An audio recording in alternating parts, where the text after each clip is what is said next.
প্রথম স্বামীর সঙ্গে ডিভোর্সের প্রায় 5 বছর পর ফের বিয়ের পিঁড়িতে বসলেন আলোচিত মডেল ও অভিনয় শিল্পী শবনম ফারিয়া। শুক্রবার বাদ আসর দুই পরিবারের সদস্যদের উপস্থিতিতে বিয়ের আনুষ্ঠানিকতা সম্পন্ন হয়।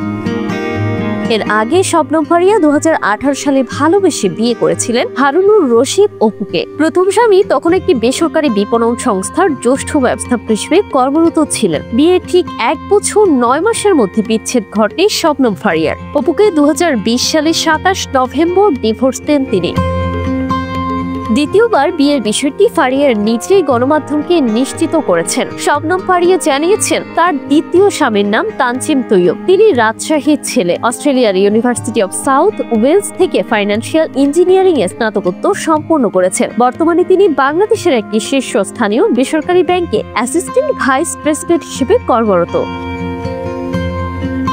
এই অভিনেত্রী আরো বলেন, বিয়ে নিয়ে আমার অনুভূতি বরাবরই জটিল, আতঙ্কের চেয়ে কিছু কম নয়। বিবাহ বিষয়ক বিভিন্ন জটিল ও ব্যক্তিগত অভিজ্ঞতার মধ্য দিয়ে যাওয়ার পর মনে করেছিলাম এই অধ্যায় হয়তো আমার জীবনে আর আসবে না। তবে সময়ের প্রবাহে এবং পারিবারিক আকস্মিক সিদ্ধান্তে এই পরিণয়। ফারিয়া বলেন, ঢাকার অদূরে মাদানী অ্যাভিনিউতে অবস্থিত মসজিদ আল মুস্তাফায় নিকট আত্মীয় ও ঘনিষ্ঠ বন্ধুদের উপস্থিতিতে তাদের বিয়ে সম্পন্ন হয়। তবে বিয়ের সিদ্ধান্তটি হঠাৎ হওয়ায় তার একমাত্র ননদ অনুষ্ঠানে উপস্থিত থাকতে পারেননি, কারণ তিনি দেশের বাইরে আছেন। জীবনের নতুন যাত্রার জন্য সবার দোয়া ও শুভকামনা চেয়ে তিনি বলেন, ভবিষ্যতের সহকর্মী, আত্মীয় স্বজন ও ঘনিষ্ঠজনদের নিয়ে একটি বিয়ে পরবর্তী সংবর্ধনা অনুষ্ঠানের আয়োজন করার পরিকল্পনা রয়েছে।